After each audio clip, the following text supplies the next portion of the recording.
First funeral for this billionaire. There was no hint of sadness on the faces of his children. Instead, they complained about the old man in the coffin. He didn't pick a good day. The day of the funeral was a rainy day. As the eldest son scattered his ashes on the coffin slab, a car roar suddenly came. It almost spilled his ashes on the floor. It turned out to be the old man's eldest grandson driving up in a luxury car. His mother told him he was late, but the grandson was unconcerned. He knew that even if he came early he wouldn't get a penny of his grandfather's inheritance. After the funeral, the lawyer's comments came as a direct shock to the children, because he hadn't left them a single penny. The crowd then left the room in a fury. As Roy turned to leave too, the lawyer stopped him and showed him a video. It turned out that his grandfather had prepared a super gift for him before he died, but he had to go through a series of tests before he could get it. Roy thinks he's been tricked and turns to leave, but when his girlfriend hears about it, she thinks Grandpa's super gift must be worth a lot of money. Why didn't he give it a try?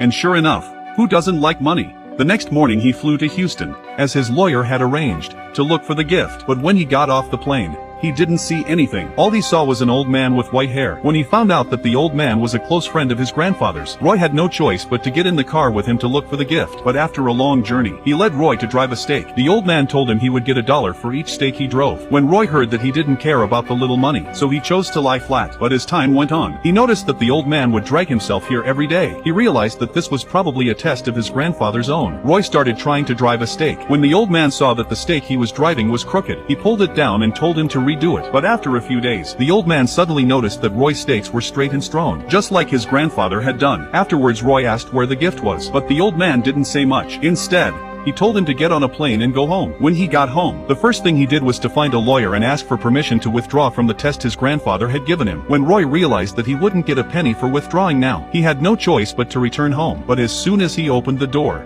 he was shocked. He was shocked to find that the mansion had been emptied. Just as he realized something was wrong and was about to drive away, the limousine had also been ruthlessly pulled away.